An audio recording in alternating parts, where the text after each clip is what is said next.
Good evening, thank you for joining us here on Eurosport. It's Top 14 Rugby. It's Friday night, of course, and just like every week, we bring to you live matches, 2 live matches over the weekend, and we're down here at the Stade Aimé Giral on quite a fine but quite cold evening here in the Catalan country. Perpignan, the defending champions and winners of the Brenner Shield last season, up against Biarritz, who are chasing a place in the playoffs, but at the moment they're just nestled down there in 8th position. Perpignan at the moment, well, they're just tucked into the 2nd position. We have a lot of results coming through. Of course, there are a lot of matches that kicked off at 7 o'clock. We'll keep you fully updated in exactly what went on, and because there's been some surprise results earlier on. The matches are just coming to a close in the next few minutes, so we'll bring them to you. But in any case, the standings stand like that at the moment. We've got Castres, who are actually leaders, but that's probably going to change. Perpignan just nestled down there in 2nd position. Now, it's going to be an interesting clash, of course, because Perpignan, well, they just want to really confirm and consolidate themselves as, you know, a team that can actually go and try and defend their title once again this season. They've been playing some good rugby throughout and always been up there in the top 5, but it's far from over yet. We still have a few matches remaining, and they come up against Biarritz, who are really, they've struggled throughout the season in the top 14 and in Europe, of course, and well, it might be the first time in 10 years that they won't qualify for Europe if they still remain down there in the 8th position. My consultant for this evening's match is Simon Mannix, the Kiwi, who works alongside Pierre Bebezier, of course, at Racing Metro. Simon, there's 2 different objectives from the 2 teams this evening. Biarritz really hungry for those points up against Perpignan, who are quite like, they're in a very good position at the moment. Perpignan have had a very good season as playing through champions, Robbie, and they've lived up to that status all season. Played with the pressure, and, you know, we're coming to the business end of the season right there or thereabouts. Of course, these big clubs, the top clubs such as Perpignan, Toulouse, Clermont-Ferrand, they want to finish in the top 2 places to avoid playing in the new format this year of the playoffs, to avoid playing a quarterfinal. So they get a straight run through to the semi-final without having to go up against teams number 5 and 6. So there's a lot at stake here right up until the last game of the season, and the way the results have gone earlier tonight, Clermont getting upset really at Bayonne tonight. I think they expected to win that one, so it helps Bayonne out of their situation in the championship. They're fighting down the bottom, obviously not wanting to be in the bottom 2 places in the top 14, because that sends you down into Pro 2, and from my experience of Pro 2, having had 2 years with the racing, that is a real fight to get out of. So you know, they'll be Bayonne, they'll be a very happy public down there tonight. Things turning around for them. Yeah, Bayonne producing that 22-13 win this evening. Now, there's other results that are starting to come through. I think we can tell you that Toulon have picked up, well, there's still a few minutes left. We'll wait and we'll bring them to you, obviously, in the next 10 minutes or so. Definitely within before the end of the first half. And to just tell you what the positions are like after all of those results have come through. But in any case, we're down here at the Stade Aimé Giral, and there you saw just a couple of moments ago, well, it's that's Coetzee, of course, the South African prop, who's just leading his boys out. Jérôme Thion, he's the captain of this Biarritz side, who have obviously lost a few players, and one key player, of course, in Dimitri Yashvili, who got taken away by Marc Lièvremont, the captain of the coach, of course, of the French team for that match against Italy this weekend, and that's a big blow for them. They've also got a lot of players who are out. Harry Nordicki, of course, is another key player, and Lund, Barcella, Erinle. There's a number of players who aren't in this Biarritz side, so they're up against it, because Perpignan, they've got some key players back, notably Jean-Pierre Perez. They've also got Perry Freshwater, Jérôme Porical, of course, who played a wonderful game in that final against Clermont at the Stade de France in last year now, and yeah, I mean, they're looking quite good, and they brought some fresh players back into the team, Simon, and they look as though they mean business out there, on paper already anyway. Well, certainly last week, Robbie, the game that we commentated down in Clermont-Ferrand, they were very competitive, weren't they, going down 22-17, and, you know, really came away at the end of the game feeling they really should have won it, and they did have opportunities there, line out 5 metres from the line, just before the end of the match to possibly score the winning try. As it was, Clermont held on, and tonight though, at home, very, very tough place to play. One of the toughest places in France to go and get a result. And Biarritz, well, they were possibly in one of the other tougher places in France to play in Toulon last week, and got nipped right at the final buzzer by sideline conversion from Contamponi, the Argentine. Tonight, Biarritz, if they want to stay in the playoff hunt, they need to come up, they need to cause the upset here tonight. Well, it's going to be tough for them, of course, but in any case, we have 80 minutes of exciting rugby in front of 18,000 fans here at the Stade Majorel. Damien Try, well, up against Maxime Mermoz. That's going to be a very interesting link-up as L'Arague gets the game underway for Perpignan. And yeah, just to talk about Maxime Mermoz, you're a great fan of his, Simon. We talked about this last week. He has played in the centre partnership, I think, down in their tour for the Tour of New Zealand last summer, and they linked up together, and with obviously Damien Try, two outstanding ambassadors for French rugby. Without a doubt, and Mermoz for me is the biggest talent in French rugby today. Viewers won't have seen a lot of him on Eurosport because of the injury he's had this season, but he really is, for me, he is the missing key and the missing link, if you like, in the French side, which when he gets back into it, watch out for France. Well, Maxime Mermoz, well, we're keeping an eye out for him out there tonight, of course. He's already got five caps for France, and he's out there with the blood and gold as Perpignan put a lot of pressure, and they're just looking quite dynamic already within the opening minutes of this match against Biarritz, playing not in their usual red but in a blue, of course, because of the colours of Perpignan. But good play and a good series of moves. There's Porical just coming into the line, getting held up by this Biarritz defence at the moment. Durand getting the ball out to L'Arague. Now they're using, there's the winger coming in, Hume. This is a good play from Perpignan. The ball's just thrown up in the air there, losing control, but went backwards to still have possession. Nicolas Durand, quite a fine sergeant, a little bit of Napoleonic blood inside him, I get the impression, Simon, at times. Well, he's, you know, in your style of French number 9s, isn't he? In the long history of number 9s, they like to dictate the game round the fringes, and Biarritz are looking a little bit suspect round the fringes at the moment.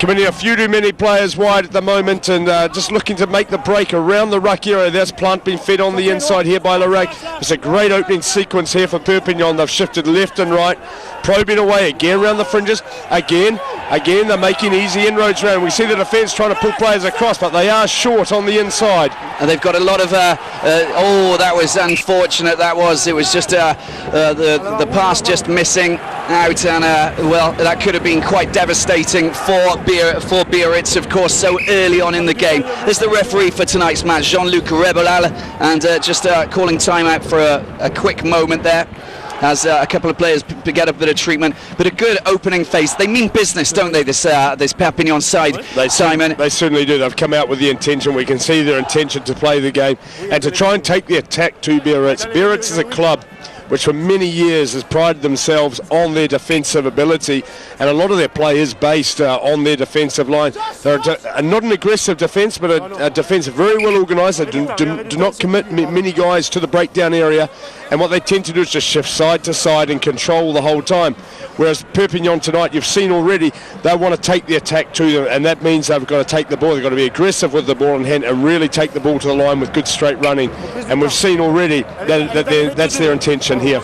Well, there's let's have a look at the two sides. We've got a scrum just on the 22 with a put in for the Valentin Courin, the former Toulouse player, of course. The scrum goes down very swiftly indeed, and was dragged, well, pulled down, not good binding, and in the front row, and it's Biarritz who pick up the piece of Jacques Brunel, just trying to see exactly what's going on. Bit of snow there still down in Perpignan, which is not really that normal, is it, Simon? But there's a lot of snow that fell at the start of the week. You've got a house down in the south, and you've had a few centimetres down there too. Yeah, certainly. There's been a lot of snow falling in France, which you know, not really anticipated, but you know, wind blowing favouring here tonight, which is making it a bit chilly. But they had a huge amount of snow here in Perpignan, which they had everybody getting it off the pitch, but the field is in great order tonight, though, so that'll be no excuse with the ground conditions. Absolutely not. Absolutely not. Well, there's it's going to be a scrum with a put in. because the line out wasn't straight there, was it? And it was Alexandre who picked up that, but Nicolas Durand say thank you very much. Good scrummaging, and Henry Tuilagi, of course, playing number 8. It gets turned quite amazing. Well, I mean, did 180, so I mean, it's going to be Biarritz. That was a good play from the front row. We never know what's going on in there, do we? Laurent Benazet sometimes gives me a few tips of what's going on, and I can tell you, you know, you need to be a bit of a rocket scientist. I can tell you, you know, to understand what they're doing in there, Simon. No, it's the dark arts, isn't it? And you know, the front rows, but they'll tell you it is an art form, but I'm yet to be convinced. Yeah, that's one right, of the necessary evils of rugby. Anyway, good attack here out wide with Bolshaw coming into the line, and he's hit the hole nicely here, but well tracked back. That's Mermoz coming back in cover. Now they need to get the ball out and try and use some of their great players they've actually got. Of course, Ngwenya, one of the electrifying, really swift players in this top 14, the Zimbabwe-born American, of course, and they'll be looking to try and exploit him, maybe bring him in. He's on the right wing there, of course. Little chip over the top wasn't particularly good, but there was a little bit of a fumble, and there was a bit of a knock-on, I think. Did the referee not pick up on that? Because Nicolas Durand, well, he's running into trouble, but he does extremely well. I don't know how he manages to just avoid a tackle from Bolshaw. But Biarritz now still on the attack. We talked about Ngwenya. Look at him. Well, he's running into trouble there because he didn't really have that much space. But there's the penalty going against Biarritz, holding the ball on the ground. Well, he was isolated there, wasn't he? He was isolated. He had, you can be sure the Perpignan defence are very aware of this guy's ability. He has demonstrated it time and time again. Well, you know, he really burst on the scene in the World Cup with the try when he went round Habana, wasn't it? That's true. But certainly in the top 14, scored some great tries in his time at Biarritz. Great attacking weapon. We'll just see here. No place to go there. Tuilagi held his feet well, got over the ball. And, well, viewers in the Southern Hemisphere, in the top 14, in fact, it'll be Tuilagi getting penalised, but, of course, the referee's not the same interpretation here, and that's a pretty feeble kick there. That was very poor, wasn't it? Anyways, found his touch. This is the chip kick earlier, came through confusion in the ranks there in Perpignan. Knock through. Knock on or not? I think it was knocked by his feet, wasn't it? Yeah, it was, and Durand did very well to regather, get out of it. Now, line out. 6 minutes in, still no points on the scoreboard, and it's Perpignan, of course, with Girardo, who had a good game against Clermont last weekend before, despite their defeat. Picked up the bonus point, of course. Just have a look at the fringes again, Robbie. They're just looking a little bit suspect around the fringes at the moment. They've got chances here on the blind side to play it. Now this is good. Porrical, little chip through. That was cheeky, wasn't it? And the right decision, I think, there from Damien Try, just to boot it out and touch, not to try and pick it up because he was isolated himself. No, it's certainly, once again, evidence of, well, we're not going to see it, but the breakdown there. Biarritz not committing guys to the breakdown and just opting to try and just cover the field as quickly as they can. It's the earlier movement where we had Peralonga just getting the ball out to Bolshaw. Another line out for that's Olibo, I think, who got the take, and he's good in the line out, isn't he? And a very sturdy player for this Perpignan side. Now they're not going to. You're going to use the forwards, I think, initially. Would it seem to be the good option to try and take Biarritz through the middle here? Although this time here the defence set much tighter. Well, they've learned from their lessons from the first opening minutes, I think, Simon. Now it's going to change. They're going to get the ball out. Durand just getting it to maybe Perez. Oh no, he's decided to go for Kisipulu. Once again, now Peralon getting the ball out to Plante. Plante just getting caught up at the 22. They need to release the ball. Quick ball Durand's looking for. And oh, that was a very interesting move, wasn't it, from Olibo? He does extremely well, just getting extra few metres, catching that Biarritz defence off guard, which is what they're trying to do so far. Chaliwachu, of course, the very sturdy player and a very strong ball carrier. And there's Peralon wants... they're asking a lot of questions at the moment, aren't they? They really are. They're attacking close. They're putting a lot of pressure on this Biarritz side, who aren't cracking currently. They're holding their shape pretty well. It's all about that zone one, isn't it, Simon? You know, just right around the fringes. It's easy yards, Robbie. It's easy yards for them. They need to exploit that. It's exactly what they're doing, inching closer and closer towards that try line, of course. Now, what's the referee going to go back? And a small knock on there by Durand. Let's have a look here. Is there a knock on? Yes, there is. Yes, there is. I think you can call that. See the snow there just behind Jacques Brunel, who's just flailing arms, explains, well, no words are necessary, are they? He gets quite disappointed and frustrated, doesn't he, Jacques Brunel? He's got that attitude a la Guy Noves, you know, doesn't smile very often, you know, until he's got a very good Brenner shield in his hands. But in any case, that's the defensive kick, and as Porrical comes in to pick the ball up, and he's a great player, isn't he, Porrical? Oh, this is wonderful play from Plante. Look at this, he's gained an extra 10 metres there. Quick ball necessary. Oliver goes to pick it up. Durand decides to pick it. Porrical with an attempted chip through, and what's going to happen here? There's the try. That's remarkable play, and it's Grand Claude who picks up for the first scores of the night. And but what was the defence about there for Biarritz? They just missed a couple of tackles. It was quite a tricky move. I thought there was going to be a kick from Porrical, but finally it found its way through. Well, it was a really interesting passage of play, wasn't it? It was a very poor clearance kick by Biarritz, Damien Try. And here we see Porrical bringing it back, attacking the line, switch with Plant. You think the move's off here. He slips through one or two, breaks through a couple of weak tackles, but he delivered great ball. At this point here, you felt Durand went the wrong way. You did indeed, yeah. And there it was, but it's Tuolangi who, great skill there, drew in two players.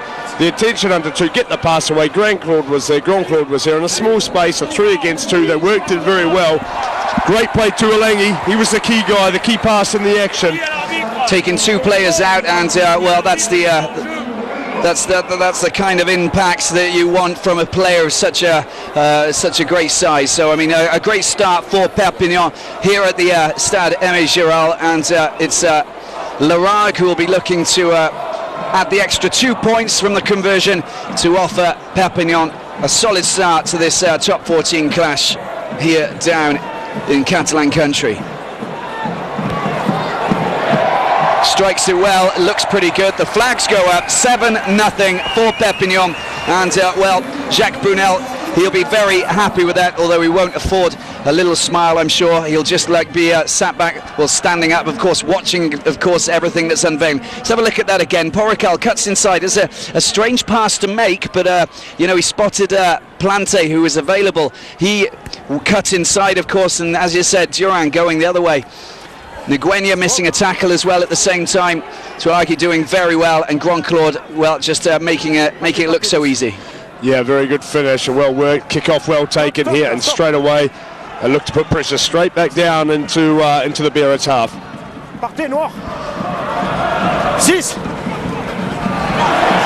Nice take, and from Larague, and that was just complaining that 10-metre circle there. It'd be interesting to have a look at that. I wonder whether they'll go back to their scrum option as where the kick was taken from, or maybe they'll just decide to just knock it into touch right on the Rags earlier penalty attempt. Well, here he goes. See if we can hit this one better.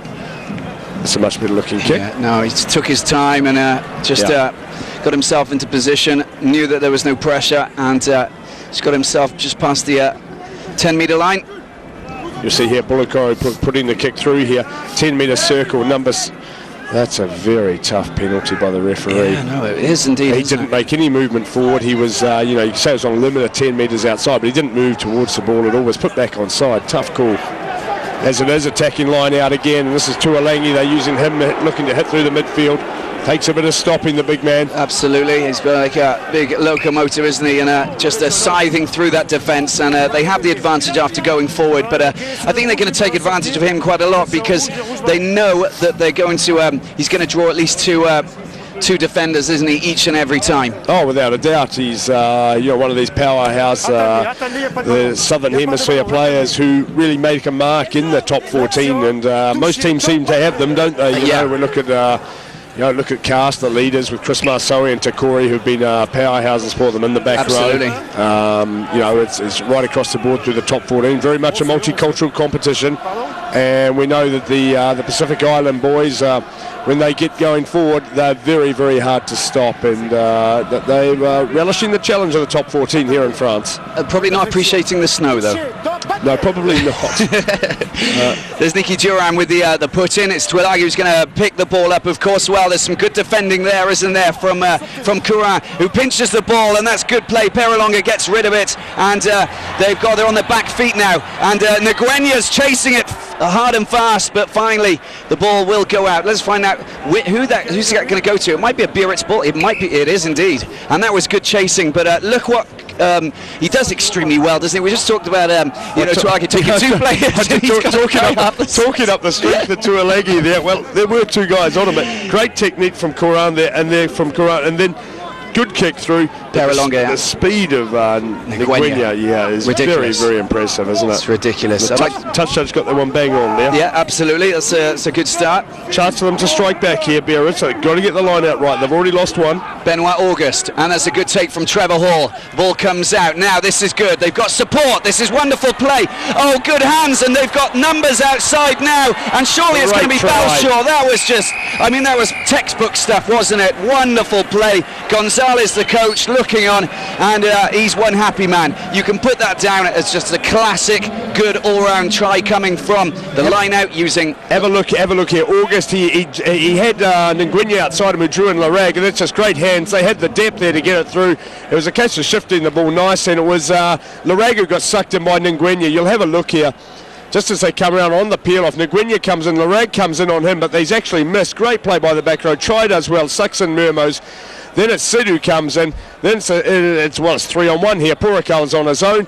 2-on-1. Bolshaw, too much speed. And they've got an extra player on the side as well. Outside. That's just remarkable. That was wonderful play from Biarritz. Beautifully worked try. Beautifully. That is straight out of the training field, that one. Very impressive. And that's Courin to take the conversion, making a bit of noise.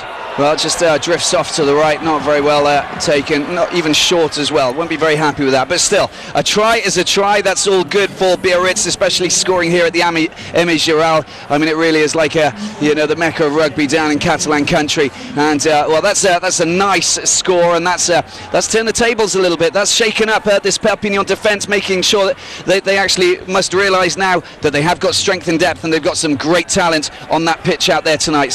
Most certainly, and probably more so, in the back line.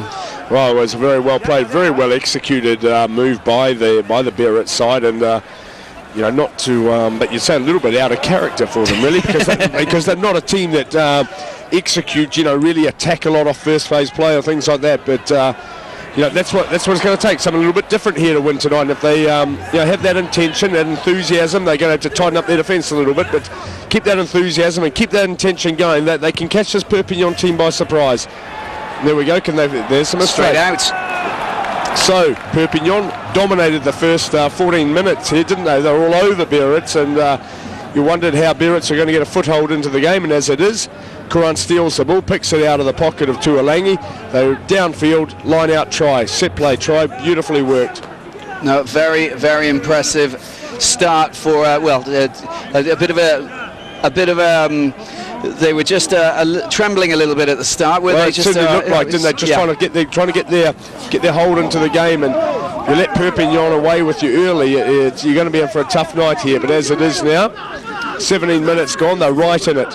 Good. It's a good start, and of course good for the viewers just to see a couple of tries so early on. We've had a few matches where we just had a few kicking, a few penalties on the scoreboard. Nothing really to write home about. Those nitty-gritty winter matches in the top 14. But here we've got something quite interesting, haven't we? Missing out the one player. Oh my word! It's gone out wide. Of course, Bolacoro and. Now Biarritz in position just outside the 22. They're just trying to consolidate this good spell and protecting the ball nicely. Ball now coming out. Courin. Well, he's been caught, hasn't he, Tion? They're just shoveling the ball along there. No go forward about them whatsoever here. Yeah, Perelonga decides just to put it on the foot and just knock it through. Try and put pressure on the line out. Well, that's a good move, I think. Good decision by Perelonga, who's a bit of a veteran in France, isn't he? And he certainly knows the business. And in any case, the missed pass not going to Bolshaw. No, thankfully for Bolshaw, he said sit flying, and really the ribs were exposed. He would have liked to put a decent shot on him had he taken the ball, but as it was, Bolshaw bailed out and let Bulakari take it on. Line out here. Perez taking it. Oh, there was a... Well, it's the jumper taken out rather than the jumper, the lifter. Well, there's a little bit of a... I think it's Edouard Coetzee, who's a big baby, to say the least. It's pretty dangerous play there. If my impression was that the... his legs buckled to some extent. The impression was that the lifters were taken out here, or if we'll see it here... So no, he's just, wow, he's got an arm around him in the air. No, yeah, we just see the lifter being taken out here at the back. It was Pulu who got taken out. A tight head prop here for Perpignan got taken out in the back. It's pretty dangerous playing. The referees didn't pick up on that one as it was. Now, just the other results coming through, of course, now we've got them. It's Toulon, they managed to beat Castres 19-6. Bayonne have beaten Clermont, of course, as you mentioned before. Stade Toulouse 34-3 beating Montpellier. Albi losing 7-17 against Bourgoin. And, well, Brive have managed to beat Stade Francais 26-14, which is good for you guys, of course, Simon, because obviously they're the team that's just nestled below you. Well, no bonus point for Brive as well, so that's the ideal situation. No, from a racing perspective, that's ideal. Now we'd want, totally biased. You're allowed to. I'd like to see Perpignan win this game by 8 points. Well, I don't think there's not 15 Harry Potters, working in the French National League, but that would be the ideal situation, of course. And then, of course, we have to go to Montauban tomorrow night, which is a real tough place to go and win, and we've got to try and come away with a result, having just missed out last week in Montpellier. Well, they've Brive are now on 51, so they're 4 points behind you guys. If you can get 4 now, that'll be like that'll an 8 point. Well, that's it. I mean, that's an ideal situation to go in with just 4 matches remaining. Yeah, the problem is, Robbie, if we get caught up looking at the table and things like that, which is what a lot of people are doing now, we get a little bit preoccupied, and it's about performing on the field. And if we perform well, we'll come away with the results to look after themselves. So the challenge is there.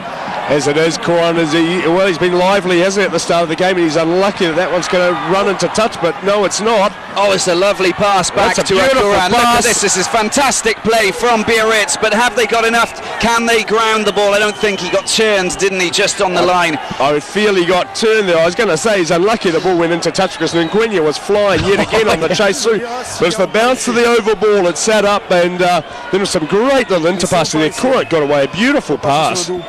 Let's have a look at that. I think it was Mignardi who manages to just tuck the ball inside, but Plante came in on the tackle with Porical, which was here he is rolling him. He's turned him. Oh, does he manage to tuck? I don't think so. Not in time. I think Porical has just got an arm under there and gone clawed, but Plante rather. It's impossible to see from that angle. This one I don't think is going to help us either. That's for sure. No, nothing there. Nothing there. Well, do they have enough cameras at the ground? That's always the next issue. Well, they should have. If we've got one of the, if they've got a camera on the other side. Arrête le jeu, Michel. Yeah, they haven't stopped the clock, which is not good. There we go. It's finally been stopped. You're not going to see from that angle either. Well, the referee's in an ideal position here. Okay, he wants to try and get confirmation from some help. This is the best angle, the first one that we saw. And has it been grounded there? Well, we can't really see. Porical's in the way. Well, that's it's a difficult call. If you can't see if you can't see the ball on the line, you can't award the try. Ball's certainly up at that point. It's that place. I think it stays up there. I just don't see how this can be given. No, it's. Gilles, dis-moi. Gilles.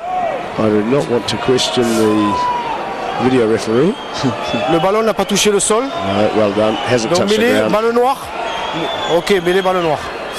Well, he's just saying that the ball didn't touch the ground. But I mean, as far as I'm concerned, you can't really say that, can you? You can say, I can't see that the ball touches the ground. I mean, just to make everybody happy. But I mean, it's the same thing at the end of the day. They've got the right call. 5 metre scrum for Biarritz. The USAP scrum struggling a little bit. Perpignan. Courant really taken on a bit of a real stature in this game in the last 10 minutes, hasn't he? He's been influential in everything he's done. Right. See if the scrum stacks up here. It's an interesting. They got Johnson, August, Coetzee, of course, in this front row, and good scrum. That's already very solid, isn't it? And it's gone down maybe it's the Perpignan front row who actually crumbled. Well, we had the same experience at Perpignan with the racing side this year. We had a scrum that really dominated. We got hammered in the end, 31-12. They did play very well, but their scrum, you really feel it's an Achilles heel for them. And without Mass there, who's obviously with the French team. Yeah, absolutely. They're not quite as effective. We'll see here Biarritz, so they'll have a look to have another go here. Holding fort, aren't there? Some heads that came up, but this time Biarritz on the attack. Oh, there's a lovely inside pass. That was wonderful indeed to Mignardi, but well, they're just getting held up at the just a meter, less than a metre out. The ball comes out now. Bolshaw, what can he do? He just tucks inside. Has he got any support? He's going to go alone. Well, this is quite remarkable. Is there an offside decision? Well, they only come back for the penalty. It was just unlucky. I think it was Hall, the supporting player. Didn't come on the outside of Bolshaw, but he did very well. Had his arms free for the tackle. Well, they're penalising the tackle here, but you just feel the. I think Jack Isaac's just talking through the same thing that I just saw. Yeah. But I felt the ball was lost forward in this tackle here under the post here.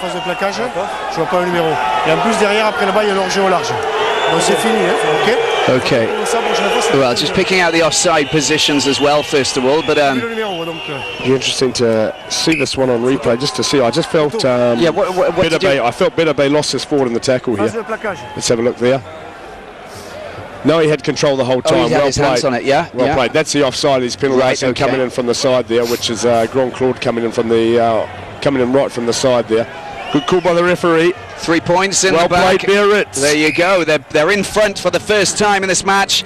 Courant with the penalty, 8-7. And, I think we're in for an interesting rugby feast this evening, Simon, because already we've had some quite a lot of drama out there on the pitch and some very good phases of play. Oh, we certainly have, and that's one of them there. That was the build-up to the non-try, which led to the scrum, which, of course, resulted in the penalty. 8 points to 7. Very good start, Biarritz.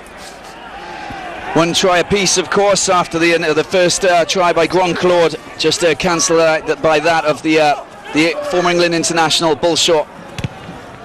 Courant with a big up and under, chased by Nguenya.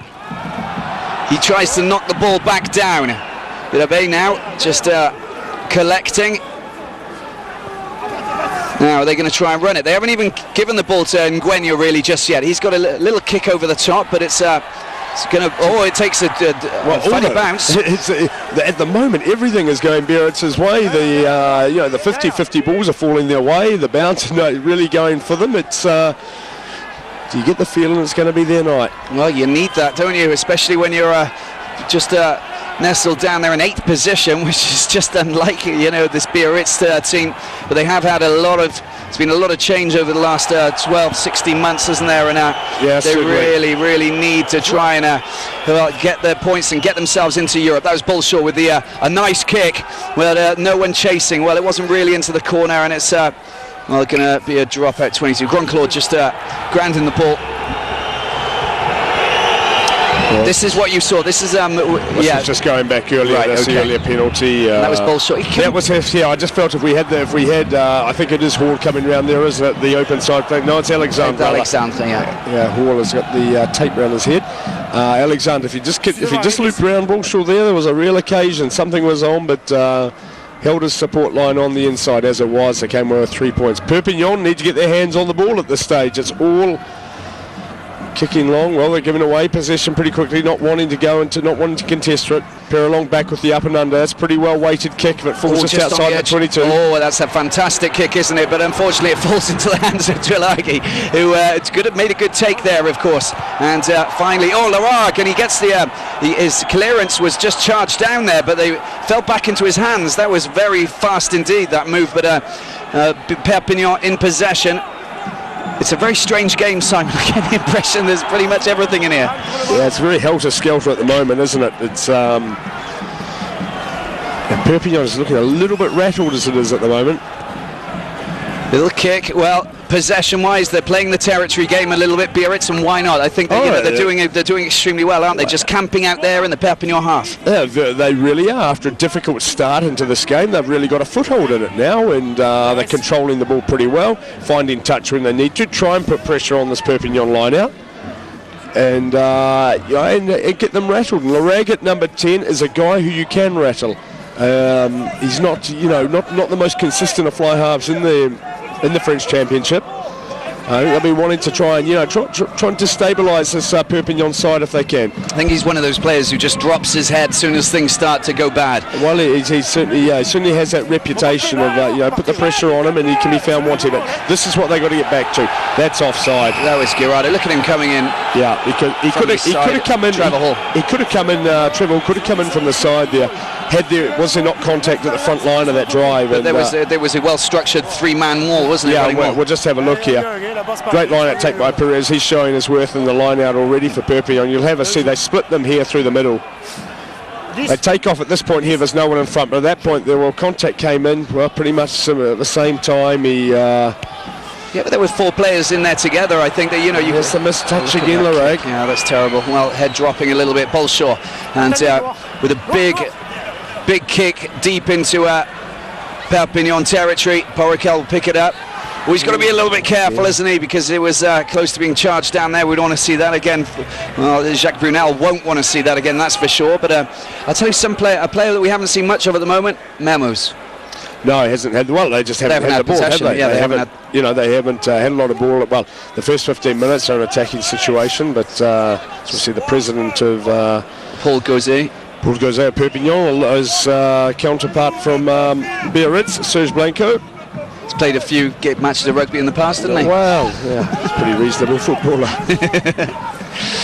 Good line-out work, Biarritz. Doing the basics well, aren't they? Yeah, Scrums going well, line-outs performing. Very important, of course, you just got to keep it simple sometimes instead of playing that flamboyant rugby. And at the moment, things are working in their favour. Great defence, Perpignan. That was good. Now they need to they're going to get the ball out. And Couron gets the ball to Perolonga, who just big up and under once again.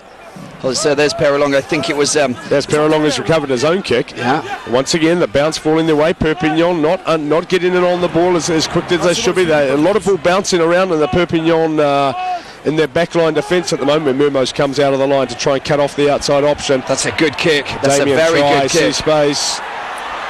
Oh, look at that, he's gone back now. That's wonderful play from Porrical. He does enough to get rid of that the very swift wizard Nguyen, and runs out of trouble there. That's a good bit of defensive play from the fullback. Well, I think there's going to be a warning coming here, possibly both sides, because we're seeing a lot of penalties at the moment. Guys slowing down, quality ball for an attack, aren't they? Porrical did brilliantly there, didn't he? The pace of Nguyen coming, it was always going to be just a small step that was going to beat him. He is an absolute flyer, and he was unable to pull the tackle off. And there we had Porrical there, weighed up his options. Perez goes to ground, and just have a look here, coming in from the side there. There's Cariza, second row forward. We're going to have a change here for. Sounds like it. There's Gavin Hume coming on. There we can see him there. Yeah. So centre probably. Well, I can't imagine that he's coming on. Well, who would he come on for? Grand Claude? Yeah, Grand Claude. That's right. Claude come off, hot clutching the ribs. Yeah. Hume, very good footballer. Yeah, no, it's interesting, and it's a good sub to have on the bench. Of course, an outstanding player to bring on. Very much so. South African, of course, and. I think ideally I would have possibly liked to put him in at number 10 here, and the way that Loreg's kicking and things have started, it's possibly a good option, but as it is. Interesting that Porrical not kicking at goal tonight. Yeah, but I mean, he's very good at the long distance, isn't he? I think that's sort of, just keeping him as a second option. But once again, from the side, coming in from the side, absolutely. Has the referee got this? No, he hasn't. Certainly appeared to come in from the side, didn't he? He did indeed. It's aggressive at the breakdowns. Oh, absolutely. Look at the big boys in that Perpignan pack, of course. You just look at the fresh water. You look at even Perez and Brits and Chaliwalu.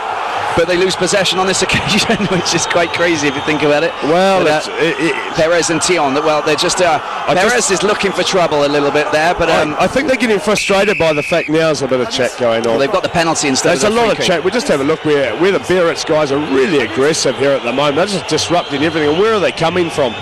They're coming in from the sides, lots of disarray. Okay, it's a lot easier for us to call it from up here in the commentary position, but.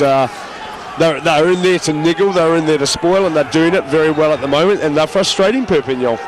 Well, that's the way to. I mean, that's the way to get the points at the end of the day, isn't it? Against such a solid side, because you know you put the get a bee underneath their bonnet, and you realise that well, they're not invincible at the end of the day. But if this Biarritz pack, you know, just remain composed, Simon, you never know. You never know what can happen out there tonight. But at the moment, they're doing extremely well because they're remaining quite calm because they've got a couple of really intelligent players like Jérôme Tillon, who's the captain, just saying sort of, you know, calm down, guys, don't get involved with this stuff. Well, a lot of experience out there. Benoit August as well. Here we go once again off the top line out ball. Oh, you don't want to be running into Olibo, do you? No, but holding possession. I don't think they'll want to mess around with it too long in their own half, though. As Damien Try, one of the better kickers, taking that one in. Coran. It's time to Coetzee. Isolated.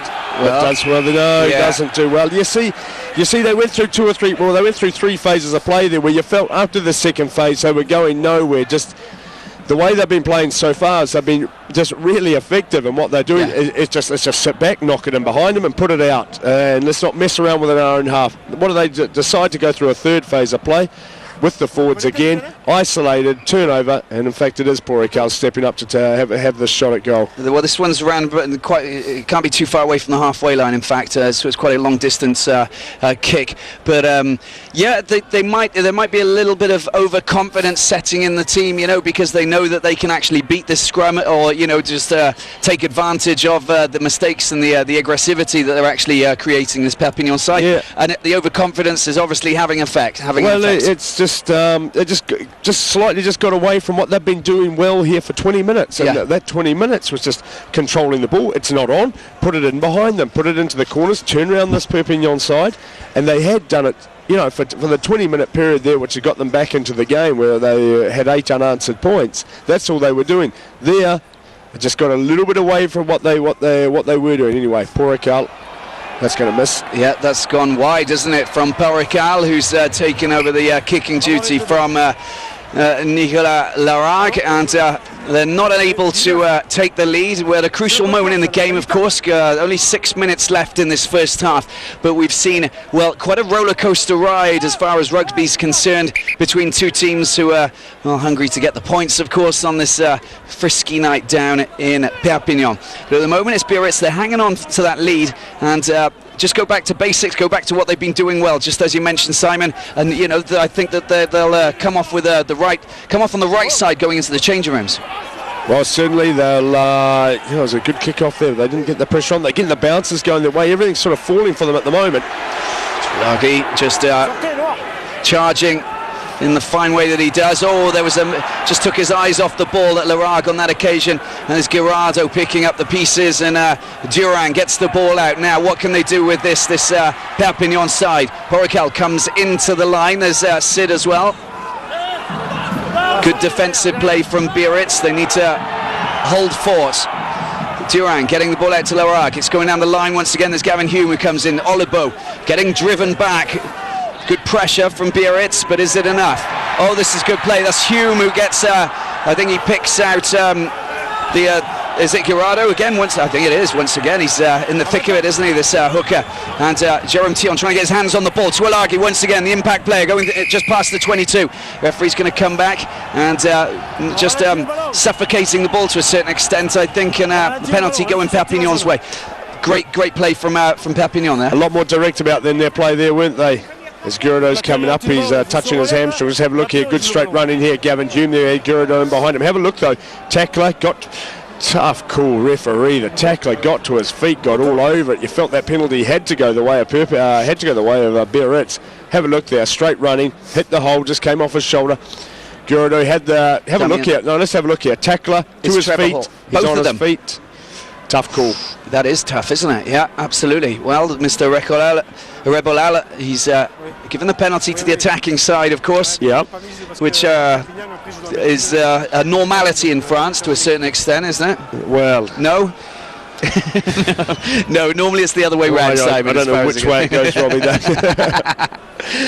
Well, anyway, let's see how Larague taking over again. Kicking duty, that's not good. It doesn't show any sign of consistency when you've got. But there again, Porrical with the long distance kick. No, it's interesting. With the short kick. But Porrical has been, he's been their number one kicker all last season, and certainly when he's been playing this season, he's been kicking. This is interesting. Oh, that's better strike, stuff. mate. Yeah, wonderful from Larac. Okay, Perpignan move ahead, 37th minute, 3 minutes before the half-time buzzer, and he'll be happy with that. That'll give him lift his head a little bit and put some confidence within his within his mindset. And it's now 10 points to 8 for Perpignan.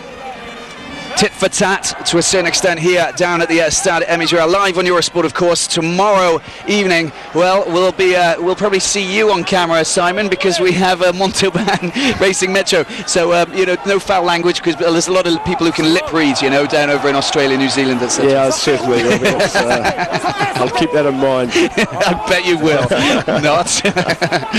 And so there's the kick-off, and Biarritz just gain some distance, and they're up there. Yeah, they're up there in the Perpignan half now, and doing what they do best. If they can get a 3 point, if they can get 3 points, a penalty or even a drop here, then that would be fantastic. But at the moment they're using their forwards. But look at the charge from this Perpignan side. A well-structured maul, an attempt anyway, not working very well. They're getting driven back, aren't they? Aggressive defence from Perpignan. They did have the structure in place, but Perpignan very aggressive there through the middle.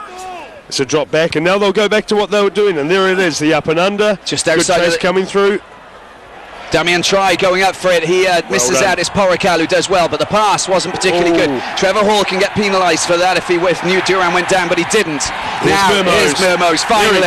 Oh, look at this play. He's playing basketball, isn't he, to a certain extent. The ball goes forward. A little bit of a knock-on from Perez, but a bit unfortunate, because Mermoz, there was a thread of excitement there, that it's lifted the fans as Mermoz started to run out of his own half. Right, so it was probably only his second touch tonight. And just saw the cluster.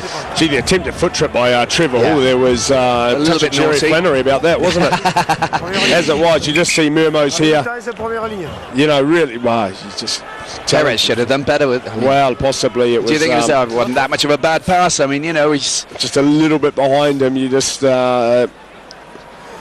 Communication. I think. He's just telling him, "I didn't hear you." But as it was, he got a little bit too spectacular, maybe. But he is that quality football that he is capable of that. We just see here the step and the tackle. Nguyen left him. It's a great feat, isn't he? Oh, fantastic! Yeah, you really don't know which way he's going to go, and a wonderful centre. Only 23 years old, of course, and a great, bright future ahead of him. Look for him to be one of the big stars of the World Cup. I think he's a guy in the Southern Hemisphere for everybody to keep an eye on. Here's the start of it here. He's got the speed, he's got the feet, he's a very good passer of the ball. But look at the hands. Before he decided to go one-hander, he was like he's throwing the dummies, just tempting, the defence to go towards him. But this is Biarritz now on the attack. Only a minute away from the half-time buzzer, and Biarritz just on the losing end at the moment. 2 points behind Perpignan as. They don't want to make a mistake in their own half here. They want to tackle. That's Mermoz once again. It just goes to show he's just such a great talent, isn't he? Well, there's the mistake. The ball. Well, there's Tuolangi with the mistake, as it is. Anyway, Bolshaw, he won't mess around with it. They want to try and limit the damage before this half. They don't want to get 3 points up against them. So we see Plantes away up through the middle of the field here. Oh, good hands as well. Gerardo just not able to feed the ball through to Porrical. And tit for tat once again. Now, what can they do here? Nice inside pass. No, Guenya. He's gone. He's got the legs there. Oh, he's just got the trip tackle. Has he got enough? He's got no support from, his players. I think Carrizo is coming out, but Biarritz, oh my word, that was a wonderful tackle, wasn't it? Unbelievable stuff, but it's still alive. And a little kick into the corner, but that's not good enough, is it? And is 4 seconds away. What are we going to go for now? We're going to go for a yellow card here against Giron because he just dived in. He lay all over the ball.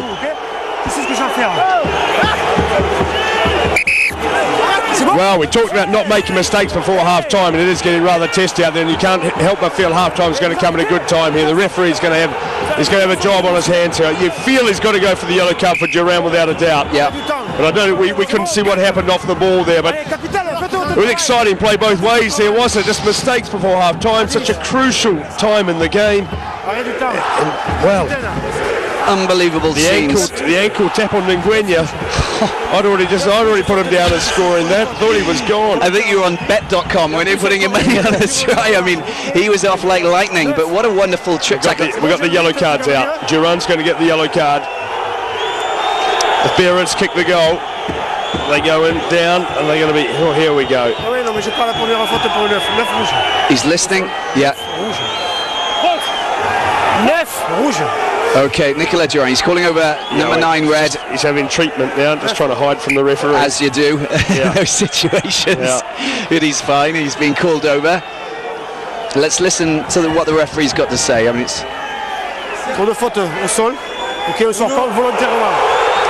Okay, just purposely staying on the ground, you know, killing the ball, and you know, there's the Nicolas Duran 10 minutes. It's going to be interesting now. This is turning into quite a soap opera, isn't it, Simon? You know, for the second half, 10 minutes without Nicolas Duran, and Perpignan surely.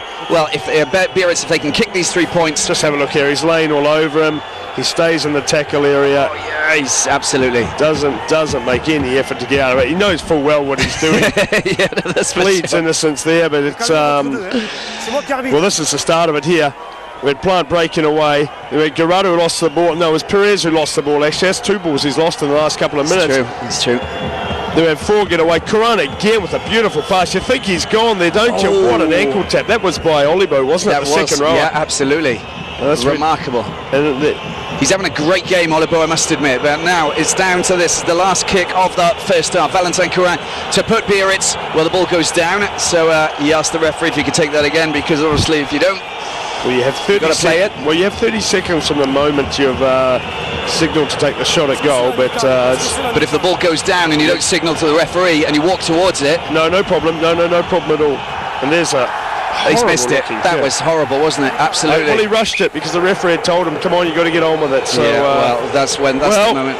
10-8. Don't know whether that's just or well. It's you feel 10-10 was probably a deserved score for the first half, to be honest, but no 2-point penalties, of course. So as it was, 10-8. Interesting first half, Robbie. Very interesting indeed, Simon. And we'll be back for the second half. And of course, so stay with us. We're going to just go for a commercial break and the news. Just catch up with the news in Paris. And so stay with us. 10 points to 8. Perpignan, not even in control, but a very interesting soap opera. They lead Biarritz 10-8. Stay with us for the second half coming up just after a break. We're back here at the Stade Aimé Giral for the second half of this exciting clash so far between Perpignan and Biarritz. Well, it's been a roller coaster ride so far, and it's Perpignan who went into the changing rooms with a 2-point advantage over Biarritz, who have they've thrown pretty much everything at Perpignan so far, and they've got a try from Ian Bolshaw, the English player with the Basque side. Grand Claude opening the scoreline for Perpignan, and Porical scoring a penalty just to put them ahead about 6-7 minutes before the half-time buzzer. The fans are just coming back out after probably having a couple of drinks just to keep them warm, because it's quite chilly down here down in Perpignan. But it's going to be interesting, because just on the stroke of half-time, Nicolas Duran picked up a yellow card, and that basically means that, well, I can imagine that will it be it might be David Mele who'll come on to play the scrum half position, Simon, and maybe they'll switch around. That would have been the case before, Robbie, and of course now you can't make that change unless there's a front rower, so they'll that's true. So they'll have to go with what they've got there, and don't know who they'll slot into that number 9 spot. Larag? No. Probably Larag would be the call now. Hume will slot in at number 10 as we see President Blanco on the telephone. Yeah, just do you think he's got a line to the referee's room? Well, I think Jose would pick up on that, I'm pretty sure. There's Bolshaw, who scored the try for Biarritz, having a good game this evening. He's good hands, hasn't he? And he's been in the right positions at the right time. So, I mean, the English fullback, really having an impact on this game. But can we just talk about the, this Perpignan pack, because they're like marauding Vikings out there this evening, but they're making a few too many errors, aren't they, at the end of the day? Well, they started the game so well, I think having pinpointed the Biarritz defence around the fringes, highlighted that as a weak area, a real point of attack, and the first 15 minutes they did it very well and really had a lot of go for it about them. But as it was, that first half, as it played out, Biarritz got their hands on the ball, good kicking game, good pressure behind it, managed to force some mistakes and score that wonderful try from the 5-metre line out. But this 10 minutes is going to be crucial. This possibly could decide the game here. How will Perpignan react down to 14? They're really going to have to fight for it, and it's going to be most interesting to see how they front up in these next 10 minutes, and can Biarritz take advantage. So often we see the 10-minute period bringing points for the opposition, particularly in the top 14. It's a very crucial time, and the yellow card you felt was thoroughly deserved. No problems with that at all, but got a little bit niggly there in that first half, and we'll see if things settle down a bit here in the second half, and because we don't want to see yellow cards being thrown left and right here, as we see Duran with the jacket on. He's got 10 minutes to think about it, and he's had 10 minutes half time, so 20 minutes, a long time off. No, especially at the start of the second half, when things and the coaches get the time, those moments, to actually talk to their players. They can change their tactics all of a sudden, and we could see a bit of a shake-up within the first 10 minutes because of that. The changing room team talk, of course, the tactical talk. Here's Biarritz on with possession as Nguenia comes in on the line, and it's Trevor Hall. Sorry, it's not Nguenia, it's Bolakoro. We didn't see the same pace, did we? No, but he did very well there. But we had hands on the ball once again. You just see the total difference between the Southern Hemisphere and Northern Hemisphere refereeing in that situation, giving the privileging really the defence in that situation there. And as it is, chance to relieve the pressure. It's Larag taking the kick for touch here. He knows that he's really got swirling breeze here in this ground. Another poor kick from Larag, and that's the third time he's missed touch here. Olibu does very well in the back here. Poor Ricard. He's having a good game as well, isn't he, Olibo? And the second row forward, and Damian Try now gets the ball out to Bolshaw. He's gonna. He manages to get to Bolakoro. Little chip through. That was cheeky. Does well. Good play, wasn't it? And who's there again? Well, it's Olibo. He's been everywhere tonight, hasn't he? He has indeed. He's been really active in the second, third line of defence there, already in the opening phase here at the second half. Larag in that number 9 position, back to Hume. No pressure whatsoever, on no chase on that at all. Little kick over the top. Now, will that find touch? I think that's going to... Will it find touch and goal? Yeah, that's it. We're going to go back to where he took the kick. There's Lauren Rodriguez, yeah. Former French great. Absolutely. World Cup finalist, 1987. That's true. Or 99 more so. 99, Robbie. Sorry, 87. Oh, 87, sorry, 87. Right, okay. Yeah. First World Cup. Yeah, absolutely. All New Zealanders will remember that. Because we did win that one. How long ago was... Yeah, okay. Yeah. Well, I can't talk anyway. Anyway. No, but the French like to talk about quarterfinals and semi-finals every other year, don't they? No, big time. That's for sure. Yeah. Better scrum. Right, sort of couple of minutes in now. Perpignan, they have possession. This is a good start from Perpignan, who want to try and consolidate, keep hold of possession for these next 7 or 8 minutes, just until they get Duran back. And it's Larag who's playing scrum half, as you said, Simon, which basically means that, they're a player down, but... Try does very well gathering in a poor kick there from Hume, and their kicking game is leading them down here tonight, Perpignan. Good control with the boot. Oh, get your hands on the ball though. Yeah. It's possibly in the broken situation. Sid is a dangerous footballer, isn't he? He hasn't got great speed, great straight line speed, but definitely he's got great step. And once again, Bolshaw well positioned. Gets rid of it quickly. It's a big punt there, isn't there? And it's it's a good kick. Watchu now picking up the work in the back line. Poor Carl covering for Olibo probably. There's the kick. Evidence of the breeze that is slightly favouring, so it does swirl a lot in the stadium, and coming in from as we just see going back to Tuolagi away down this is Sid here, one-on-one. Bulakoro does well defensively. Young Fijian. Yeah, just holding fort and doing enough. It's in these situations here where Sid is dangerous. In the broken play situations where if he gets a one-on-one with a little bit of space, he has certainly got a great step on him. There's the line out for Biarritz. It wasn't really that straight, but here's Perry Freshwater. Well picked up by Perpignan. It's the ideal start to them in the second half. They're chewing up the clock. Another 6 minutes without Durant. Larag. Big high kick with a swirling wind, of course. Well, it's probably a good tactic to use, of course, in the second half. Now that the wind's changed, it's really difficult for the defence to try and collect that high ball. But Biarritz do well. They want to clear their line as quickly as possible.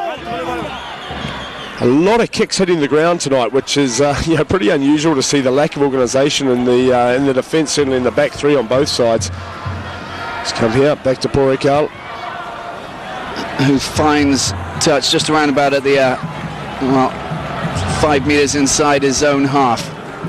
Miscommunication here completely in the Biarritz line out there. And, no one went up for that yet. If it, it was like well, under no pressure there. He could have really got two hands onto that one. Brits. As it is, line out for Biarritz. See if they get this one right.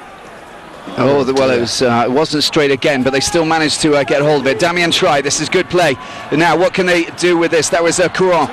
Kuro gets hold of it. He's isolated. The ball goes forward, but what does the referee say? The referee not giving the advantage.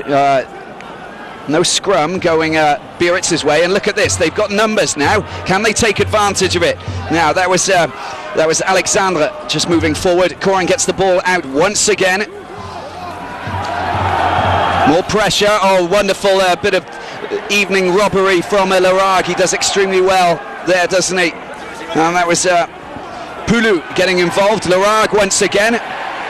Maxi Mermoz always in the thick of it now. He's started to make an impact. Girardo's there.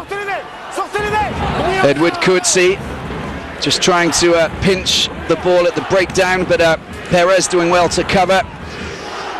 Just bridging, slowing the ball down now. They'll probably want to try and kick the ball. The crowd not happy at all, are they? They feel players coming in from the sideline all over the top of it. As Coetzee, I mean, he's big enough to lie over the whole, the whole bunch of all the forwards there. There's the kick. There's the clearance kick. Damien Try replies with another kick, but it's gone to Porikal. Same scenario. I think the message has been clear from both coaches at half-time, isn't it? Let's not play the game in our own half. Let's just keep it down there and try and build pressure.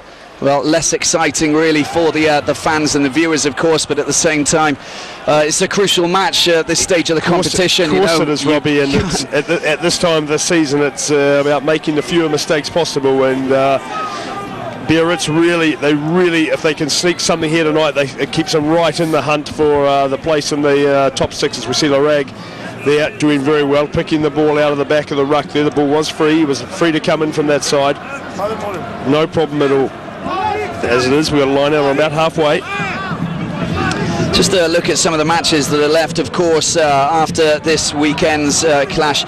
Of course, tomorrow evening, live on Eurosport, Montauban take on Racing Metro down in Montauban, and otherwise, well, we're back with live action on the 26th and the 27th, and we can tell you that Biarritz take on Toulouse at home, which is going to be a very interesting clash for them. Perpignan entertain Paris, Stade Francais, of course, that is.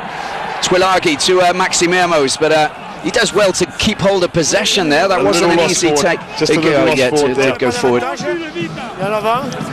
So Biarritz at home to Toulouse, Perpignan taking on Paris, and then Biarritz, well, they've got another home game against Montauban. Well, Perpignan play Castres away, the leaders, of course, of this the top 14 so far, and then Biarritz playing you guys away. Of course, where you guys at home. Second last game of the season. That's right. And then they play at home against Clermont. So they've got their work cut out, Biarritz, haven't they? They've got well, everybody's got a tough calendar in this run, and I think if you look at the top 6 teams, currently possibly they're the easiest run and the more comfortable one is possibly Toulon.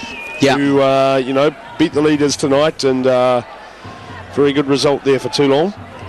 Yeah, and they're Sonny Bill Williams coming into quite a bit more form there, and maybe benefiting from playing outside Contamponi because of the absence of Johnny Wilkinson, who's away with the English side, and Contamponi, the wonderful Argentine footballer who's coming back from a serious knee injury, finding his form again. And I think Sonny Bill Williams really showing his worth down there now. Oh, good pressure though. Perez has got to get out of there though. He absolutely hammered Couran, didn't he? But they're going forward, and well, that was great start to the second half by Perpignan. Well, they'll have Duran back in probably just over a minute, and they've done exactly what they wanted to do. And I think that there's going to be one happy coach in Jacques Brunel after this opening 10 minutes. Look at that! It was wonderful play from Perez. I think they missed him against Clermont last week, Simon. Because he's a really important guy. He's an abrasive footballer. You see, he gets into maybe all the positions where you don't want guys to be from an attacking viewpoint. That's for sure. And there's another situation of it. He's coming in. He's a sort of line all over it. But the referee not going to call him up, and he'll play to the referee very well, and he did so there. Well, it's. I can see him picking up, a cap for the French team, sort of in the next 12 months at one point. No, what do you think? I'm not sure. No, what has Tuolangi done there? Well, thankfully the referee's going to pull him back from a Perpignan viewpoint, because the coach would be absolutely screaming him, let's take the 3 points. Well, we saw his kicking skills last week, and they weren't particularly good, were they? No. Just have a look here. He just opted to go for the quick tap. The ball nearly came out of his hands as well. When you do take a penalty kick or a free kick, the ball has to come out of your hands, and there the referee could have brought him up and said, look, that's not the correct way to restart the game. But as it was, the referee said, no, stop.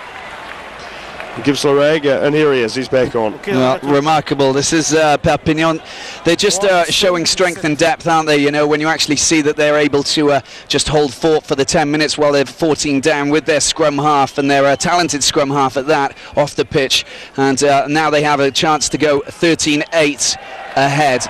And do the flags go up? Yes, they do, as Lorag adds 3 more to Perpignan's lead of 10-8, 13-8 now. And substitution time.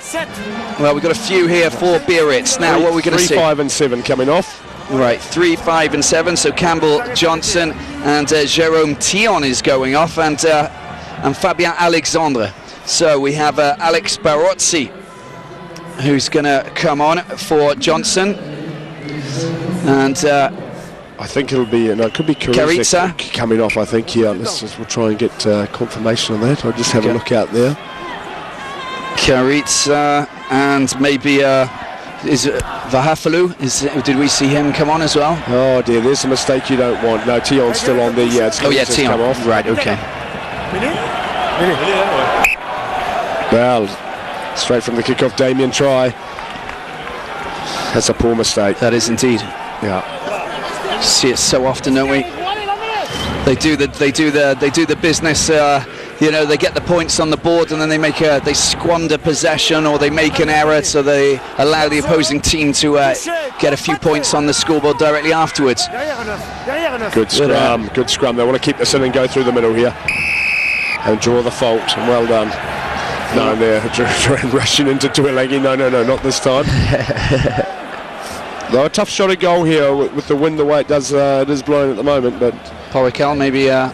The way his touch kicking's going, Lorag, I think it's a hard touch for him to find as well. Yeah, no, Porrical will take that, and it's going to be a tricky one. It's going to be a tough one, isn't it? But it's because in the stadium you've got the 2 corners that aren't actually closed, and the wind does blow through these 2 corners. And just see here, sensible scrummaging there. Had to go forward, just keep on going, go for the double push, try and draw the penalty out, and they did do. Opportunity to give them an 8-point break in the game. We had a tough one. It's a very good kicker, though, isn't he, Jerome Porical? Well, I think the memory was in the final last year. He just kicked superbly, didn't he? It was, absolutely. It really was outstanding kicking. Outstanding. It's what really what you want to see. Oh, it's exactly that. And fine form indeed from Porical. There's the kick, but on this occasion, it's not that good. Well, a little bit short, just pushed. And Couran gets rid of the ball deep into. Well, they got the advantage. They got the wind behind them to a certain extent on that occasion. But as you said, it's a swirling wind, isn't it? It is a stadium very. You guys had a bit of a rough time down there, didn't you? You know, with your match away to Perpignan. And yeah, we did. We got hammered. Yeah, that's. I mean, you know, I was trying to be a little bit diplomatic there, but it's quite difficult, you know, when you're. No.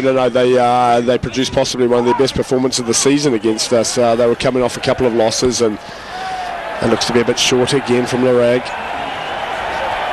Well, there's the knock on though. Yeah, and well, he could have got rid of that quickly, but it's fresh water anyway to take it back up through the middle. He's got support from Olibo. Needs to get away. Needs to roll out of that. The Biarritz player once again. Another big kick. This is a better kick. Bullshaw goes up and he knocks it forward. So it's an advantage for and there's Mermoz on the attack as he runs into and darts into this Biarritz 22. Well, hand in the right. What we're going to. We're going to come back to the second knock on. There was possibly an infringement at the breakdown, but well, evidence of the swirling wind. Okay, basic mistakes here, easy when you're watching at home, watching this one. But these are good footballers out there. You know, Bullshaw is a very solid footballer. Yeah, under the high ball. Just evidence of the difficulty in this breeze here, and it's well, a bit like playing, it's like playing at Athletic Park on a windy day. Athletic Park, going way back to a stadium that doesn't even exist now in Wellington, but. Fond memories of the Southerly coming in off Cook Strait there. Well, there you go. There you go. I'm sure there's a lot of you viewers out there who know exactly what Simon's talking about. But yeah, no, it's true that that this stadium is quite unique, isn't it? And it's very difficult to actually beat Perpignan down here at the Stade at the Aimé Giral. And well, Biarritz have now got a bit of an uphill struggle because you just get the impression that they've got the advantage. They got Durand back on the pitch, and they'll be using their forwards here to try and well, maraud and push towards the line. There's Tuilagi gets there it is again. Sacked. Yeah, Saint intentionally wheeling the scrum, and it's hard to understand, isn't it? Because well, Tion can't understand it, but the Biarritz scrum was dominating in the first half. You had to feel they've come out in the second half. They've been pinged a couple of times. They're going backwards. Tion can't understand it. The referee not even willing to enter into a conversation with the Biarritz captain. And 6 points just snapped up just like that. There's Jacques Brunel talking to Maxi Mermoz with a few. It's interesting how he picks out Maxi Mermoz as like sort of one of the players he wants to chat during the when the ball's dead for the time being, just to put in an extra few tactics. He knows how lethal he is, and he's turned into the Dan Carter, the homegrown Dan Carter down at Perpignan. They're using him for he's been called up for adverts and promotional work, and well, he really is one of their top players, isn't he? Oh, he certainly is. I think he is one for me. He is the well, he's just slotted that through casually. There you go up. Larag. The one of the brightest stars in French rugby. Followers of French rugby will also have seen us have a look at the scrum here. They're saying there's an intentional wheel going on. It's a tough call looking at it from there. Yeah, I understand Tion sort of, just to, trying to get some sense out of his decision, but out of the referee's decision. But yeah, Damien Try. Well done. Tuilagi, good cover there, and behind Olibu, tapped it back. Good kick-off work there. That's sort of Durand from the base of the ruck. Another kick. They're playing the territorial game. They're doing extremely well and using their, the boot of Durand. This Bullshaw just decides to react in his way. But look, he kicks straight into the hands of Porical. And look, he's a fine runner as well, just like Sid, just like Mermoz. They got some very talented backs. Here. Here's Perry Freshwater. Well, probably not the fastest and swiftest person you want to get not who you wanted to find, was it? Not who you want to find. And there's Larag is going to knock that out. Straight out. Larag, well, He's a bit of a Dr. Jekyll, Mr. Hyde this evening, isn't he? Certainly is. We just see there. Came on the outside of his boot. Just unfortunate there. Porical made set up really good quality ball here. We'll just see here. He hits the weak side of the chase coming through here. And Mermoz actually opened up the door for him nicely, which he ran at Mermoz and just stepped aside. Presentation was ideal. Durand freed it quickly. Just little bit unfortunate, it got into the hands of the prop. And, That's right, it was on to play, well, New Zealand born, of course. Perry Freshwater. As we see here, Biarritz again trying to launch something from first place. That is a forward Damien pass. try, Nguyen, little chip over the top. He saw that he didn't have many options there, but the kick goes straight out. Again, the wind probably getting involved there to a certain extent, I think, Simon, or is just kicking off the outside of his foot, but we'll just see. He didn't really have many options. No, the intention to get it wide, that pass did float forward, but Nguyen, no, the cover shifted across nicely. I think it's just didn't he kick it from the outside of his right foot to see Porrical here, and with the speed he runs to kick at the same time, it's not easy. No one runs quicker than he does, possibly in World Rugby. Well, I think maybe he should try and boot it really down into the into the behind the posts. That would probably be more easier for him. In any case, things going particularly well for Perpignan at the moment. They have that break. They have 8-point lead at the moment. This is quite a well constructed driving maul. Guirado does extremely well to stay on his feet. Well. He tried Coetzee, who tried to bring him down, who was not attached in an offside position, but he still stayed on his feet. But now it's Durand gets the ball out. Now, can they take advantage of this? This is a good play. This is a Plante. Good offload to Perez. He's looking for support. He's got a Durand. Oh, and he just fumbles. Yeah. Just gave the pass too early. It was great play by the forwards initially. Durand, he sniped the short side, then went back open. Plante just tracked inside Laraglia. Here we see the end of Plante's move. Perez tracking like a good open side flanker. Durand does very well. Yes, the pass was just given too early. He had already drifted off onto Nguyen, and he's got the speed with no problem, and draws the mistake.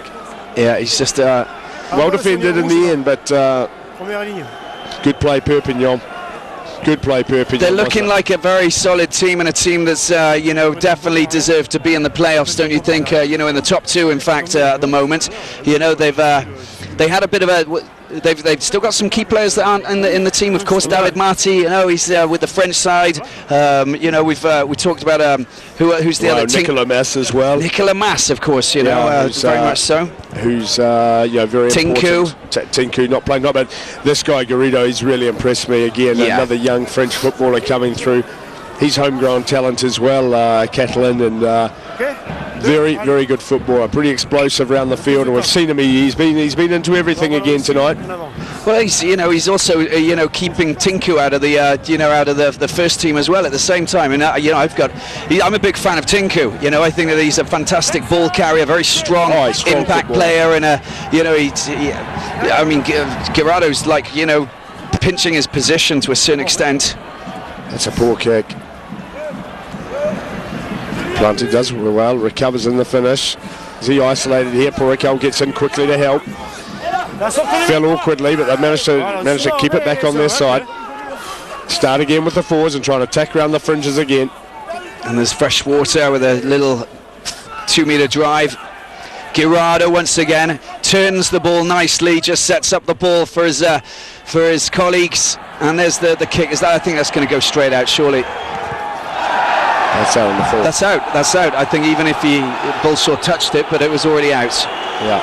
Just have a look. What does the line? I'm not happy with it, but let's have a look. It's the ball. It's out in the field. Absolutely. I didn't even touch.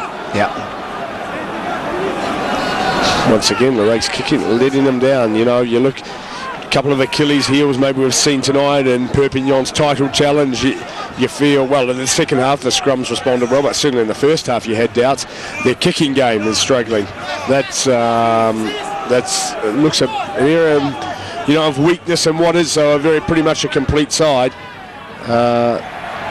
Let's see what Biarritz going to try and launch from here. Are they? That's they're Bidderby through the midfield. Bidderby. Perelonga to Jerome Tion gaining a few extra meters. Now it's Couron, gets the ball out. Perelong this time with just getting the ball to Zakarica. Good defence there again. Murmo's just picking up that one. Was it maybe Vaofalu who's come in as well for Biarritz? But 20 minutes, just less than 20 minutes remaining here live on Eurosport, and Perpignan have the edge They pinched some crucial points after putting a lot of pressure on this Biarritz defence, and it's working. It's paying off at the moment. Always a little fumble Unfortunate there by Damien Try. He scored a try like that last week in Toulon from the up and under from Yashvili. Exact same situation. The one-on-one. He's a big guy, Damien Try. Have a look. Technically, it's outstanding play. Just lost it as he was going down to ground there, but it was a good kick from Coron.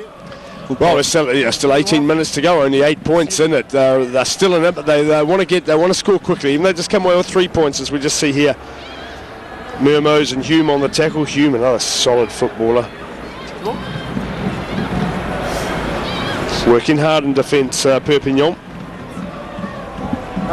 Well, Biarritz, if they don't pick up a point here, they're going to still remain down in the. Well, they're down in 9th position now. They'll remain on 47 points. So if they come away with nothing tonight, it's going to be very, very tough for them. A little bit like Stade Francais to get to try and get in that top 6.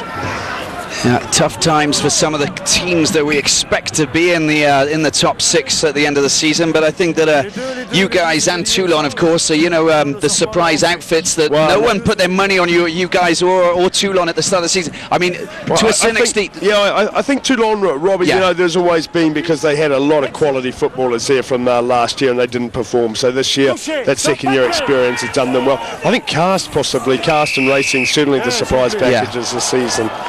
But not many would have picked those two to be in there. But anyway, well, that's good news for you guys, of course. I mean, that's fantastic. 5 games for us to go. Yeah, I know you don't like talking about this, Simon. It's okay, don't worry. We'll just you sweat it hard every week, believe me. Well, for all of you viewers out there, I mean, it's quite interesting when Simon's asked to do interviews every week in, week out. The French journalists always ask you, Simon. Do you think that you're going to get into the playoffs? Are you feeling confident now? And every time you're saying it's too early, you can't even call that. And every single time, which is fantastic. But at the same time, it's true, isn't it? I mean, a lot can happen, as we see here. Coran brings them back. Good nudge. 16-11, which is 5 points now between these two teams. That's good from Coran. They'll be happy with that now, and changes everything. But it's true. It really is. This top 14 this season, especially, has been something completely different from what we've been seeing in the last few years, Simon. Yeah, it definitely has been. It's been pretty much, you feel anyone on their day can walk away with a victory. We saw Perpignan lose at Albi this season on Eurosport, didn't we? Absolutely. Albi, who are already relegated down into Pro 2 for next year. So a couple of changes been made here. We've got Jan Four coming on into the midfield for Biarritz, and we've had Benoit Auguste going off, and a couple of changes as well. So Auguste going off for Biarritz, and a couple of changes there in the front row. Jelly coming on for Benoit Auguste. We got Romain Terran coming on, who's a very good hooker as well. Good, very strong French hooker. Good chase by Perez, good restart, but well taken, well organised Biarritz. So they've got to be just well organised and be patient. There's still plenty of time on the clock. A lot of time left. 15 minutes, anything can happen. We've seen it so many times before. Oh, look at that take from Tuagi. Look at him. He's a battering ram, isn't he? Such a strong player. And Tuagi from the big Samoan, Jean-Pierre Perez. Another bit of impact play from him. Now it's Gavin Hume. Gets the ball, it bounces backwards, but there's still support players coming in. And Perpignan, that's what they need to do. Durand gets the ball out this time. Perez there for another take, but I think it's Cariza needs to be a little bit careful there. Hands in the ruck, but the referee allowing him to play on. Now, what can Perpignan do here? Defensively, they're well lined up, this Biarritz defence. Bolshaw getting involved now, and they need to try and get their hands on that. That's good play from Biarritz, isn't it? And have they consolidated possession? Yes, they have.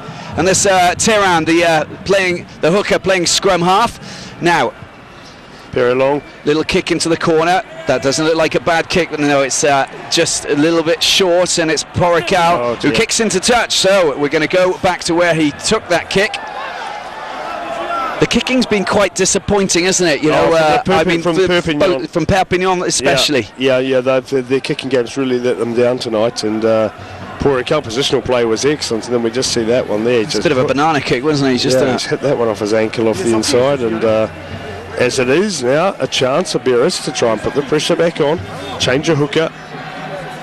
The line hasn't functioned brilliantly tonight, but let's see, expect them to take their time and get the communication right. Get it right, just get it right, get your hands back on the ball. Once again, great defensive line out there again. Oliver's having a huge game, isn't he? He has indeed, yeah. He's been one of the outstanding players in this match here down at Emigiral. Nicolas Durand, you get rid of the ball. Bit of obstruction there, but it wasn't intentional. I don't think that's a problem for the fans didn't like it. Now, Biarritz. Bolshoi, he's going a little grubber kick, isn't it? Not a bad kick indeed. Oh, and there was the ball went backwards, and there's Durand. Now, what can the little wily scrum half do? Well, the blind pass, not finding one of his teammates, and I think it was it Hume? Sorry, not what am I saying? It's Fior who actually picks that one up. Yeah, the player he's been out injured this season for Biarritz. He's signed from La Rochelle, a player in Pro 2 for the last 2 or 3 seasons. As it is, Durand just got too fancy with it there. He had Mermoz looming up as an outside, ran away from him, then tried to chuck a pass back across to him. Well, he's quite a flamboyant player, isn't he, Durand, sometimes, and you need to keep it simple rather than play the dynamic game. And well, certainly with 12 minutes to go and you're up by 5, you want to. It's about looking after the ball and protecting it as much as you can. It was a good offload there from, I think it was... There's that generating a little bit of go for here at the moment. Here's try. Now Tion. Oh, good hands from Bolshoi. And surely here we go. This is Nguyen. He's going to go all the way himself. Murmo. Oh, there's Porrical who came in with a tackle. Very fine tackle indeed. And look, there's Durand who comes in. Surely that's going to be a penalty against Biarritz. Unfortunate though. Right decision to cut inside rather than go outside, Simon. Debatable. Porrical defended the situation very well. He had great hands here from the outside. The big man with the lovely offload. There it is, Bolshoi with the quick hands, and he's off. Looks to straighten up the defence, take him out, but defended with the touchline, Porrical, and defended very well. Showed him the outside, but always had the angle on him, and well defended in the end. Great play there, Perpignan, but scrambling, aren't they? They are indeed, and there's not much time left for them to just keep that lead. 11 minutes, 5 points between them, and well, it's tricky times. If I was Nguyen, I would have looked little kick with the left boot, just thread it through the other side. The Porrical would have had his back to the ball and then just run right through. Yeah, well, that doesn't surprise me, Simon. Missed touch again, change a kicker, same result. For going straight at Mermoz. Hume coming in, trying to make up for his mistake there, trying to force a turnover, but as it is, they are under pressure. Perpignan in at 9, Hitscoren at 10. Bounce pass always works, but Damien brings Tion off him again. He's been present in the open play, hasn't he, in the second half? Yeah, that's going to be... that's... Right off your feet. Well, yeah, right call. He wasn't initially, but he was afterwards. That's what we saw. I think it was is it Jelly, the new hooker come on for Figueroa, I think. But let's have a look here. He's on us. Yeah, there it is. I mean, he needs to. But there again, I think it's about half dozen of one, 6 of the other. Yeah, I don't think anyone went off their feet there. Let's have a look here. Tion again. A lot more presence in the open play than Norm was. He's off his feet just there. Got slightly taken out of the tackle by 4, wasn't he? And as it is, looking for the bonus point now. Well, he's missed with 2 kicks at goal tonight, is Coral. Let's see if he can put this one in, because it gets him into certainly gets him into a winning position here. So 3 points will take them ahead. 10 minutes to go. Well, it'll put them into 16-14. That's drifted right, isn't it? No, it's good. I think it's good. Fantastic kick from Courant. And, wonderful scenes here for Biarritz, of course, who, just 2 points between the 10 minutes left. This is going to the wire, Simon.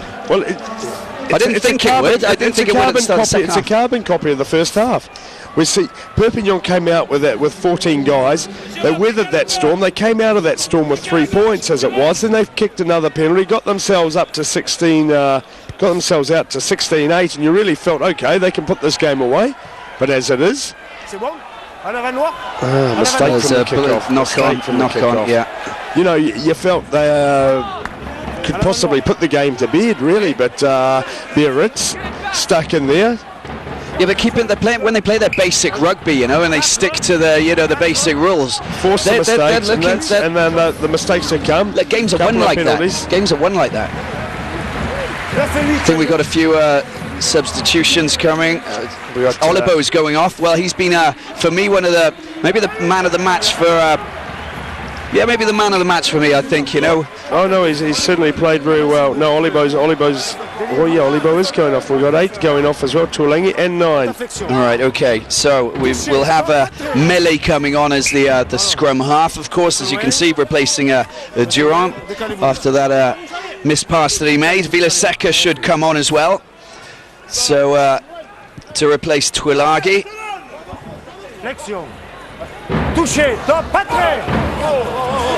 A few key changes for Perpignan. Jacques Brunel just getting some fresh legs on the field for the final 10 minutes as they desperately go in search of the 4 points here. At one point you just thought that they would, it was in the bag, but that's not the same scenario now, is it? No, Biarritz are stuck to their job. They've, they've taken the scrum down. Well, pressure at scrum time, another penalty. See, Perpignan dropped down to 5th position now, after the results earlier this evening.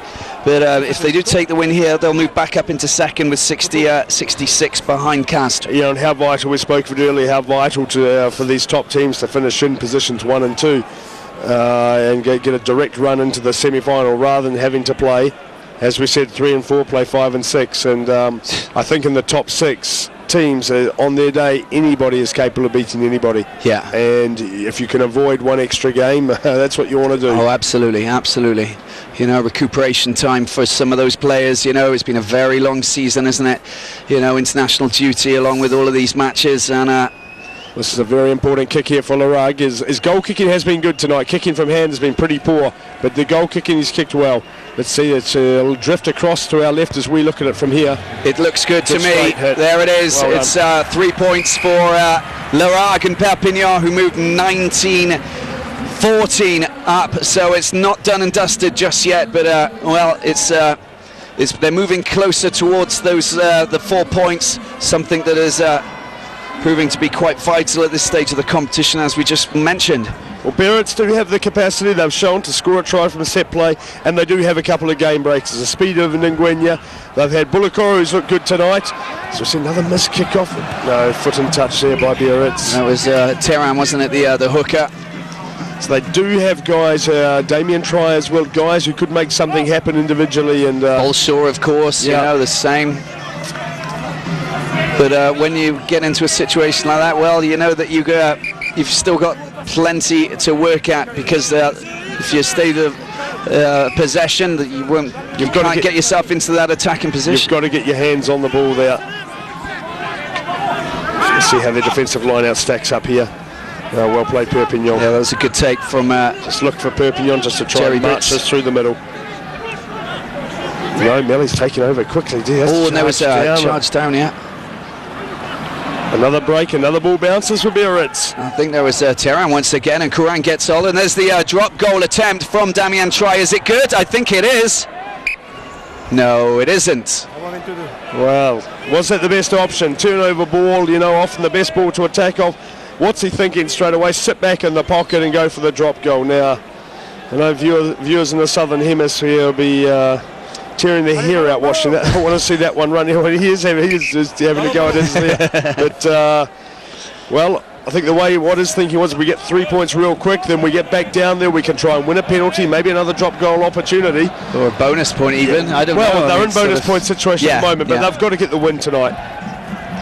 I mean, it's they're in dire straits if they lose out on points. I mean, they probably don't expect to win, but you know, every match through until the very end, you've got to go out and get maximum points, haven't you? Well, they've shown that they're more than capable of winning this game tonight. They've had chances to. Let's see what's Bolshaw going to do. I think he'll put it straight back down there, which he does. Hits the centre of the field. It's a massive kick, isn't it? Oh well. Drop out 22. Yeah, it's not going past the ball line. So. lucky with the bounce here as the clock runs down. 5 minutes to go. They need a try to win. So that's pretty, well, I don't know, that's a pretty senseless risk there taken by Mermoz, as it is. No harm done, Perpignan. The French make me laugh sometimes. You wouldn't want to see that go wrong, would you? You wouldn't indeed. But they've got possession now. This is Biarritz. They've picked up the ball and they're already within, well, near the 10-metre mark, just inside the Perpignan half now. What can they do here? Folaflu just picking up the ball. Coran gets the ball out now to Perpignan. Well, has he broken the line? Well, that wasn't bad play from Perpignan. He's been isolated. The ball still in possession. They were lucky to keep hold of that, but they still managed to. Is Terran coming into the line, the hooker. There's the penalty. Tackling, got to get out of it. Now, do you kick for touch? No, you got to. I think you kick the goal, Robbie. You kick the goal. Coran's kicking well. 1917. 1917, then you're in drop goal territory. Then you're in the hands of the referee. Perez rightly penalised there. He stayed all over that one. He wants to, without rushing it, he wants to try and get the kick away reasonably quickly, because you're going to walk back very slowly to halfway. And we'll be up by 78 minutes, so they're going to kick into their hands.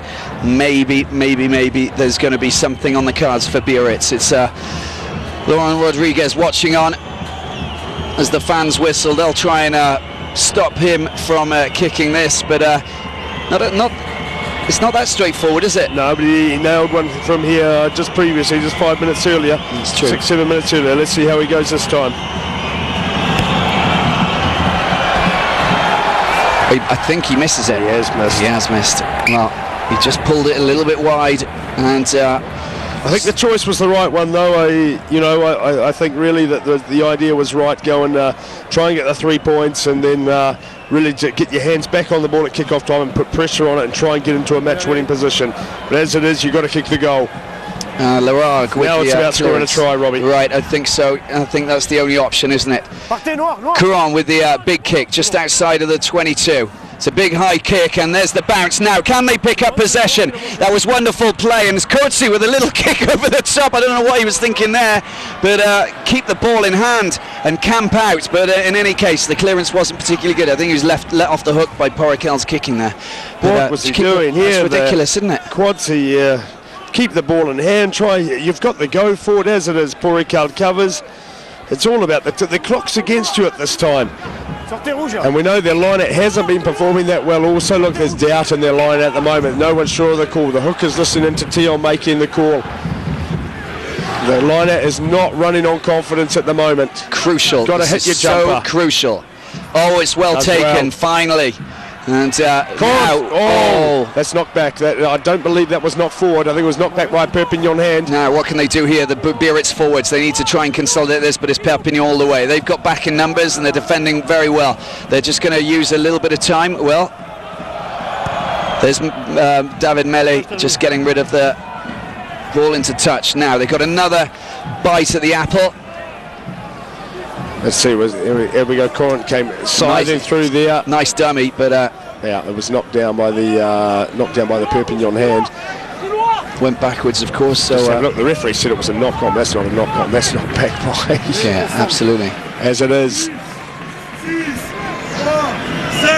He wants to get the line out called and get on with it. They are wasting valuable time here, aren't they? They can't afford to do that.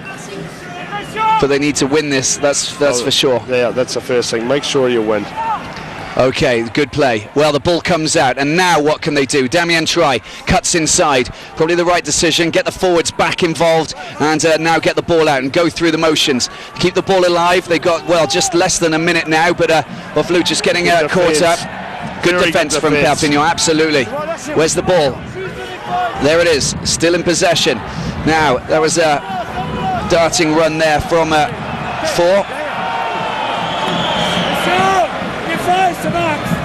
Keep the ball in hand, no mistakes here. Balshaw, that was a nice little cheeky pass. It didn't go forward though, but there it is. There it is. That's it. That's basically the whistle that ends Biarritz's attempts to try and clamber back in this clash, and Perpignan will just take their time. The buzzer will go in a couple of seconds. You'll be able to hear it right now. And Paul Racal kicks it and to touch, and there's the win for Perpignan. 4 points. Thank you very much.